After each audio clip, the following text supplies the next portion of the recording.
O programa a seguir é uma produção independente.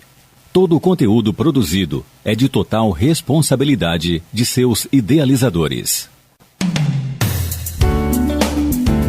Fortaleça a luta contra a violência doméstica e discriminação por gênero. Começa agora Conexão Roseiral, aqui na Rádio Universitária Unimontes, 101,1. Olá, ouvintes da Rádio Universitária. Estamos no ar com mais um Conexão Roseiral, esse espaço criado para refletirmos juntos sobre caminhos para uma sociedade mais justa e consciente.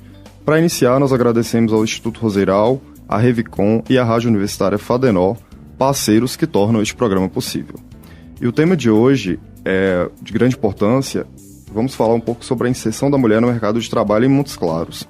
Um debate essencial quando falamos de igualdade, oportunidades e desenvolvimento. Para enriquecer nossa conversa, eu recebo aqui hoje a Érica Brito, que é servidora do município de Montes Claros, advogada, e que a gente tem um prazer imenso de receber aqui hoje para poder debater um pouco sobre esse assunto conosco. Érica, seja muito bem-vinda. Obrigado de coração, por estar aqui com a gente nesse programa. Bom dia, Eduardo. Bom dia, ouvintes. É um prazer receber esse convite, estar aqui hoje para tratar de um tema tão importante, mas antes de tudo, eu quero agradecer a Rosiane também pela oportunidade, sim, pelo olhar visionário, em relação ao Instituto Roseiral. Eu fico muito feliz quando iniciativas desse porte conseguem levar tantas informações e informações de grande relevância ao público em geral. Eu acho que a missão nossa, enquanto educadores aqui, é esta. Sim. Quero agradecer a Eduardo, que é um colega, um querido, sim, de longa data. Pela oportunidade, pela parceria. Contar um pouquinho da minha história, brevemente. Eu sou de Salinas, aqui no norte de Minas. Vim para Montes Claros, imagino que como grande parte dos acadêmicos, depois, sim, da Unimontes, para estudar. Então, vim ainda no ensino médio, cursar o ensino médio, já com o sonho de um dia ingressar aqui na universidade. Graças a Deus deu certo, então ingressei no curso de Direito aqui na universidade e considero que isso foi um divisor de águas na minha carreira, na minha trajetória, porque eu acho que a Unimontes ela te permite ter um olhar sobre a extensão, sobre a pesquisa e principalmente compartilhar e conhecer realidades diversas da sua.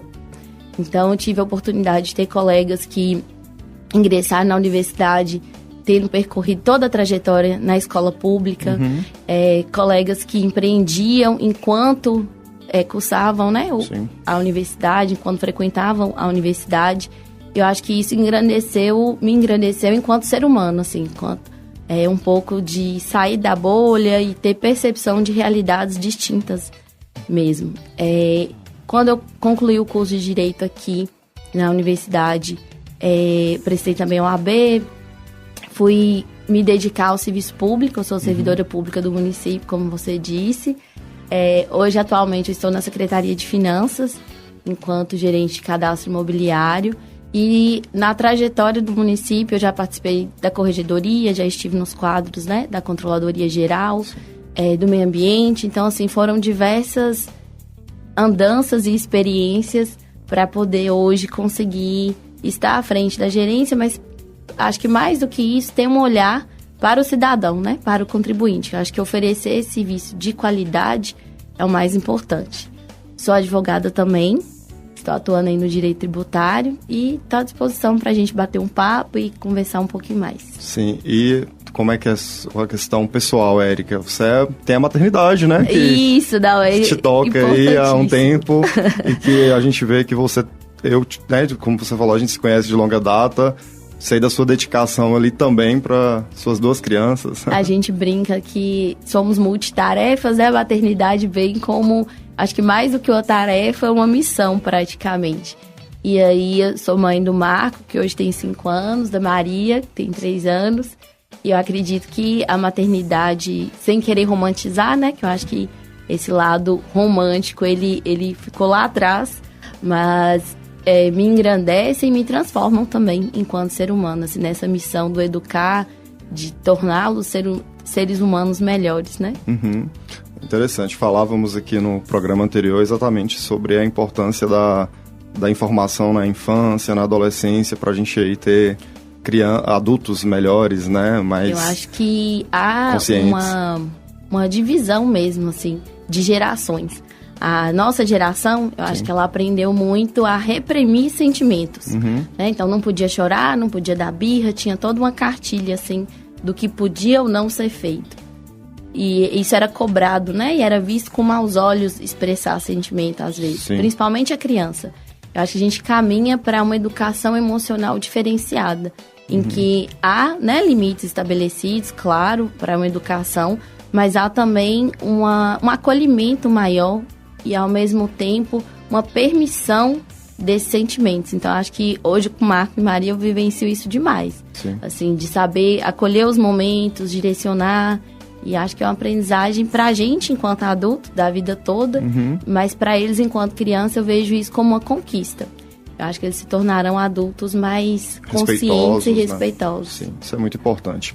Érica, pra gente iniciar a nossa conversa aqui, a gente separou alguns temas, né? Mas o primeiro deles é exatamente essa desigualdade salarial entre homens e mulheres. Eu queria que você falasse um pouco pra gente sobre esse cenário de desigualdade, principalmente aqui em Montes Claros. Sim. E como você acha que a gente pode fazer em termos de políticas públicas, por exemplo, né? Você que é servidora municipal, que também tem esse olhar do Estado, para diminuir esse cenário que a gente ainda tem hoje no Brasil e no mundo, né? E que é muito cruel.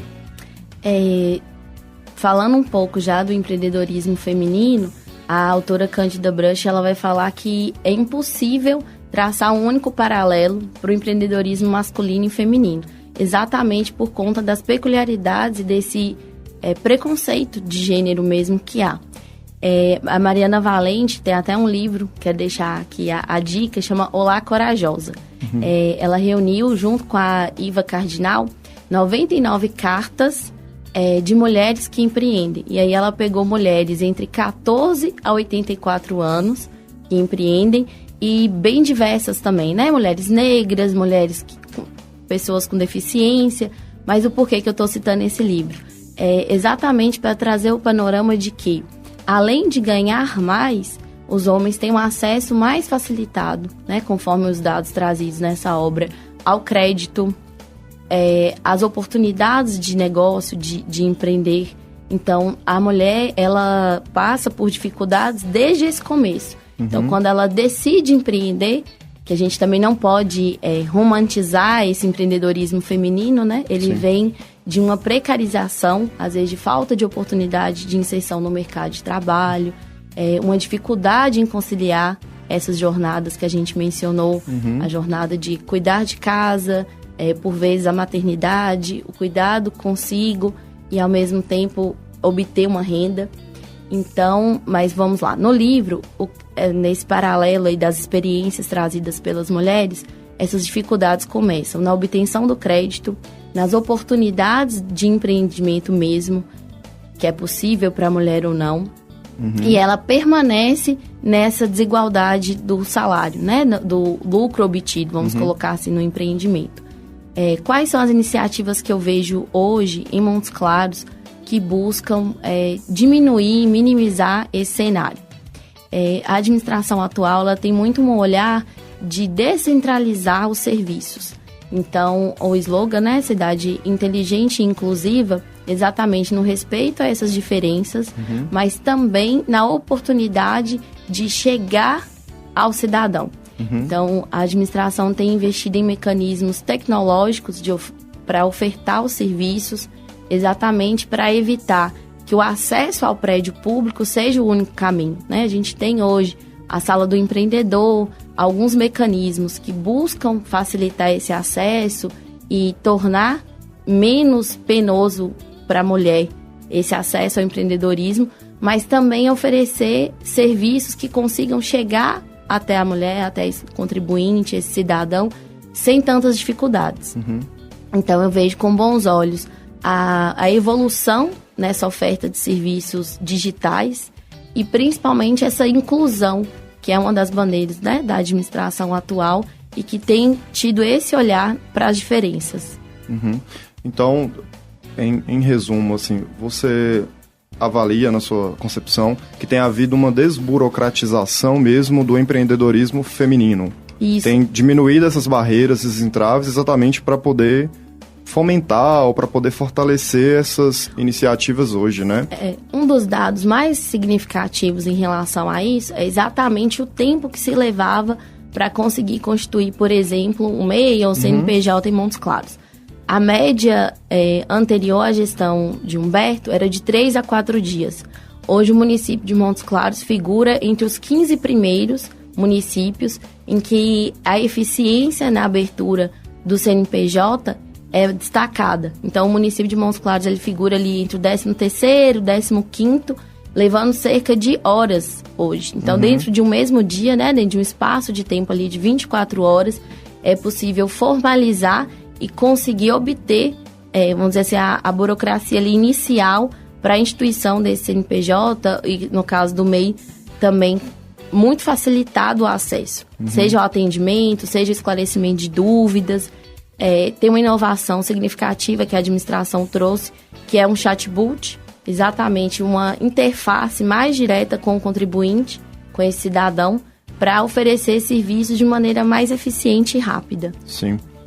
Eu também sua fala, Érica, tem me provocado aqui alguns pensamentos sobre como as mulheres elas têm se organizado também em Montes Claros nessa linha do empreendedorismo ou do trabalho em geral, né? E aí eu acho que no seu currículo eu não falei, mas você faz parte da ABMCJ, né? Então, que é uma organização de mulheres de carreira jurídica. Eu queria que você falasse um pouco sobre isso, porque eu também acho que envolve essa questão do trabalho da mulher hoje, de valorização, né, dessa inserção da mulher no mercado de trabalho. E também eu sei que aqui em Montes Claros tem a Câmara da Mulher Empreendedora, né? Que é uma iniciativa da CI. E acredito que talvez tenha até mais que você possa falar pra gente aí. Mas a importância desse trabalho em rede também, né? Isso. A Associação Brasileira das Mulheres de Carreira Jurídica foi um presente, assim, um convite maravilhoso, porque a gente tem a oportunidade de conviver, trocar ideias e experiências com as mulheres no âmbito de todo o poder judiciário, associação organizada, né, associação civis. Então, assim, Rosiane, por exemplo, está lá enquanto registradora. Temos delegadas, promotoras, advogadas, representantes do Poder Executivo e Legislativo. Então, acho que a união dessas mulheres e principalmente a articulação entre elas faz toda a diferença num cenário de projetos, né? A gente tem a possibilidade, ao articular o Poder Executivo, o Poder Legislativo, a sociedade organizada, de trazer melhorias efetivas para as mulheres. Seja iniciativas que demandem, por exemplo, um projeto de lei, seja iniciativas que, às vezes, passa pelo Executivo no sentido de melhoria de uma política pública. Então, a associação ela tem um papel determinante em unir mulheres, mas mais do que isso, em promover melhorias voltadas para as mulheres. Um dos exemplos assim que acontece com certa frequência é exatamente as reuniões periódicas para que a gente discuta esse tipo de ideias.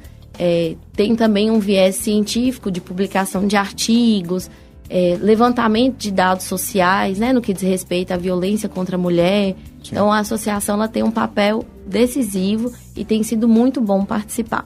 Em relação ao que você colocou da inserção da mulher no mercado de trabalho e o quanto essa inserção ela é repleta de contradições, né? Ao mesmo tempo que a gente percebe, até trouxe aqui um dado do Sebrae de 2023, que são hoje 10,4 milhões de mulheres empreendedoras no Brasil e um aumento de 42% em relação a 2012. Então, se comparados os dados de 2023 com 2012, a gente praticamente aumentou ali 42%. E esse número, ele é revelador e significativo, ao mesmo tempo em que ele demonstra também o que eu disse anteriormente. A escolha por empreender nem sempre é um caminho que a mulher percorre por livre e espontânea vontade. Por vezes, ela não consegue acesso ao mercado formal e ela enxerga no empreendedorismo uma via ali de obter uma renda ou de ajudar no sustento, né, na subsistência, para contribuir e ter sua dignidade garantida. Ao mesmo tempo, essas mulheres, ao se mobilizarem, às vezes em associações, cooperativas, elas articulam localmente, de forma regional, uma rede que faz muita diferença. Então, às vezes a cooperativa ali é uma divisão de insumos, às vezes a cooperativa serve para atrair o mesmo público de clientes, de fornecedores. Então, essas estratégias, assim, baseadas nessa solidariedade, elas têm um viés e um potencial de resistência em relação ao sistema. Porque, ao mesmo tempo que elas estão, às vezes, se precarizando de não estar inseridas no mercado formal, né, uma CLT, um trabalho ali realmente que fosse ter garantias, elas buscam no empreendedorismo também subverter essa ordem. Então, elas empreendem e, através desse esforço coletivo, por vezes dessa união de esforços, elas conseguem subverter o que seria precário para elas, né? Então, tem um poder de mudança social e de resistência muito significativo. Excelente a sua análise. Eu acho que vai muito nesse sentido que você falou, de ser uma prática hoje de resistência, né? Você se articula ali e vai resistindo contra esse sistema que exclui mulheres por conta da maternidade, por conta do trabalho de casa, né? Por conta de ter que cuidar, a questão das mães atípicas, por exemplo, né? Que tem uma privação ali ao longo de muitos anos, para além da maternidade, ali, da licença maternidade, né? E aí elas vão se reunindo ali, vão descobrindo novos meios aí de se reafirmar nesse mercado de trabalho, né? E eu queria te perguntar nesse sentido, como que você avalia essa questão do acúmulo de trabalho, dessas responsabilidades domésticas e familiares hoje, como maneiras de acentuar ou de agravar essas desigualdades aqui em Montes Claros? Os autores mais, vamos dizer assim, dedicados a essa questão do empreendedorismo feminino, eles vão falar de uma tripla jornada. Então, eles falam que normalmente essa mulher, ela absorve mais uma demanda no empreendedorismo, para além dos cuidados com a casa, às vezes com a maternidade, dos cuidados consigo e com a família, né? De uma maneira, às vezes até a família extensa, ela com os pais, né? Com os pais. Às vezes ela torna, na verdade, o empreendedorismo mais uma camada dessa jornada e mais uma jornada invisibilizada, né? Então, muitas vezes, a percepção das pessoas que estão ao redor é de que ela não exerce uma atividade formal e que, por isso, seria menos trabalhoso ou menos, vamos dizer assim, digno do que realmente quem está ali num trabalho formalizado. Mas voltando à sua pergunta em relação à questão do quanto é difícil conciliar. A mulher, e a gente vê isso de uma maneira muito clara, inclusive no número de demissões pós-licença maternidade, que é um dado, né, que a gente também já tem. E alarmante, né? E alarmante, ela tende a empreender nas mesmas áreas do cuidado. Então, essa teoria geral do cuidado, ela traz um dado muito significativo para a gente. Eu vou comentar de uma forma mais expressiva sobre os números, mas o que a gente descobriu analisando os números de Montes Claros em relação aos quinais em que as mulheres preponderam, é que normalmente são áreas do cuidado. Então, estética, cabeleireira, a questão de venda de vestuários e acessório. Então, está muito ligado a esse viés querendo manter a mulher nesse lugar. Quando você pega atividades de mecânica, computação, construção civil, são áreas predominantemente masculinas. Então, a gente percebe que o discurso que está na sociedade de gênero, no sentido de querer manter essa mulher em casa, às vezes restrita aos cuidados do lar, ela também se reproduz no momento de empreender.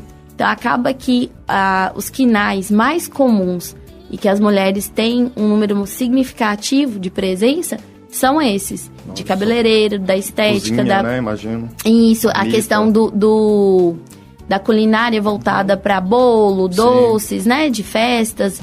Então, assim, a gente percebe que ainda quando ela tenta subverter essa ordem, que foi o que a gente comentou, ainda se mantém nesse lugar. Ainda se mantém nesse lugar. Depois eu vou comentar os números mais detidamente, mas é incrível o quanto essa teoria do cuidado quer marcar o lugar da mulher nesse meio, né? Nesses campos.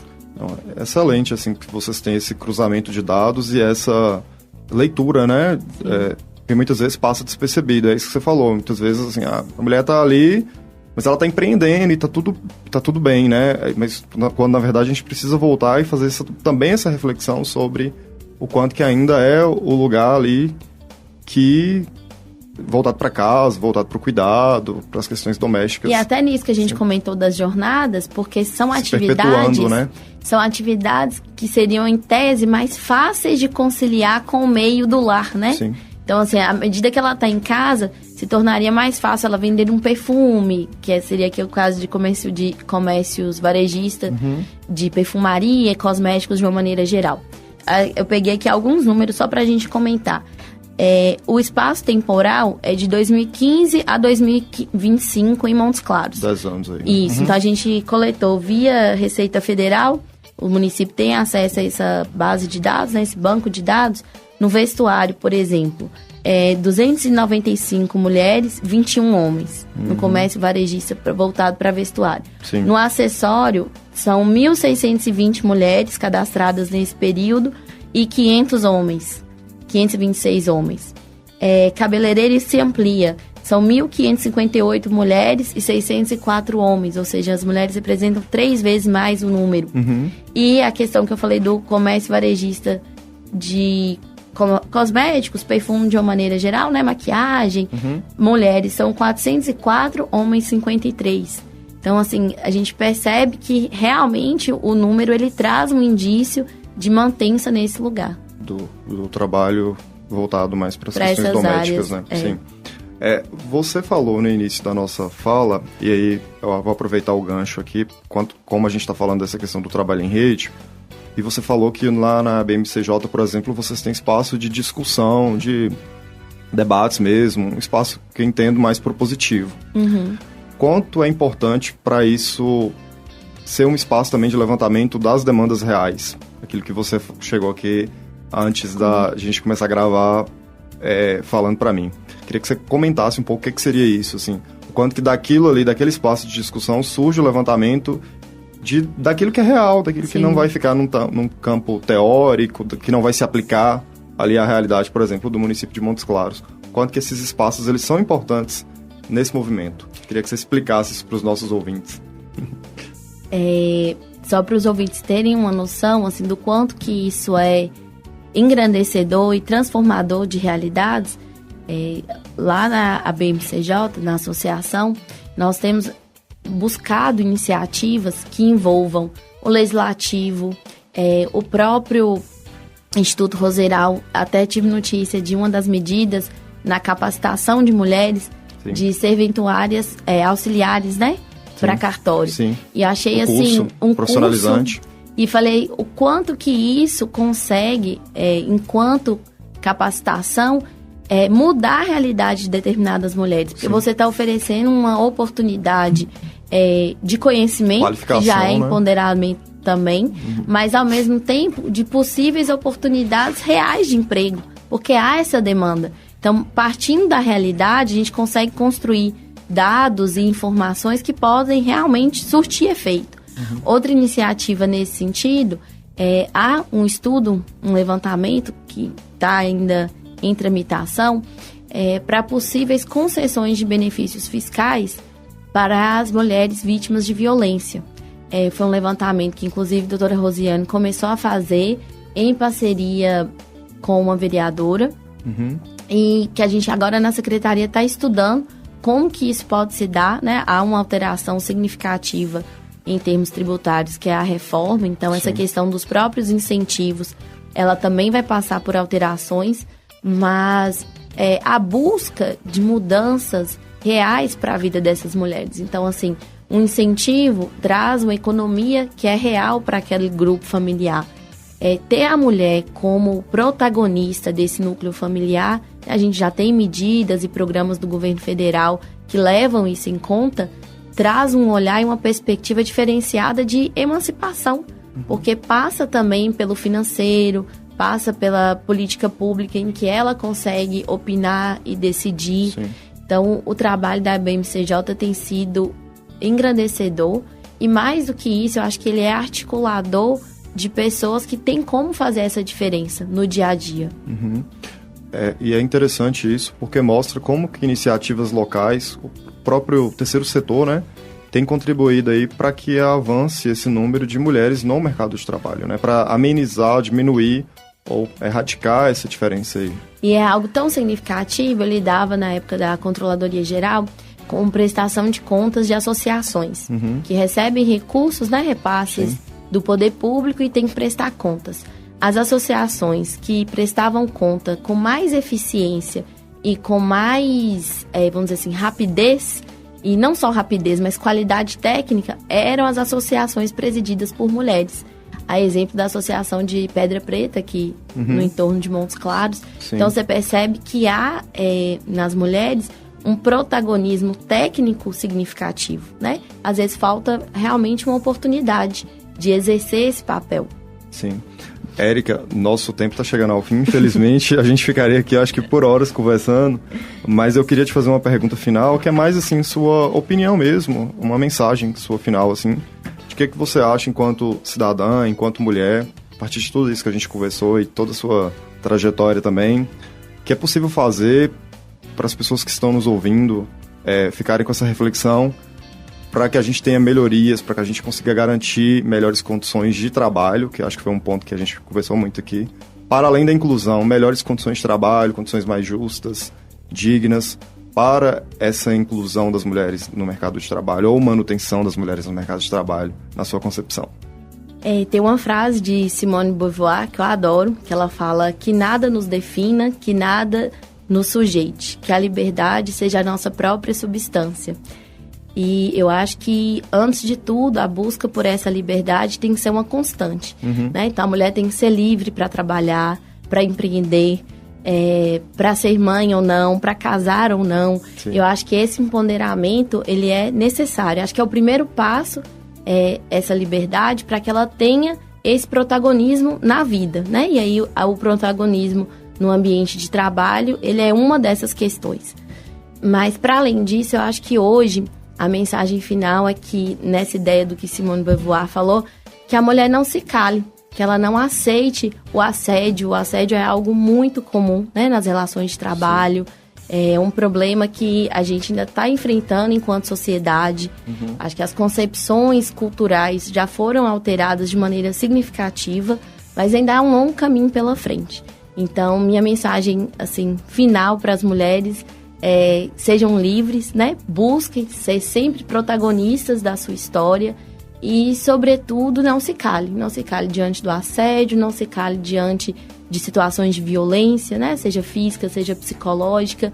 Busque os órgãos e meios oficiais de ajuda para que isso não mine o brilho e o protagonismo que uma mulher tem.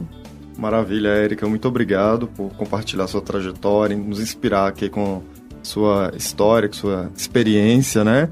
E com seu conhecimento. Acho que foi de grande valia para todos nós poder ouvir, poder refletir aqui sobre esse tema, né, das mulheres no mercado de trabalho. E a gente entende, né, que isso é falar sobre transformação de vida, sobre família, né? Sobre melhores condições de vida, que é aquilo que a gente quer para a nossa sociedade. E a gente lembra os nossos ouvintes, né, que todos podem contribuir, todo mundo que está ouvindo aqui pode contribuir com essa transformação, né? Apoiando iniciativas locais, buscando, né, incentivando ali igualdade de oportunidades, ou mesmo compartilhando essas ideias, essas informações, né, nos seus grupos ali, nas suas redes, no seu grupo familiar, por exemplo. Então, chegamos ao fim de mais um programa Conexão Roseiral.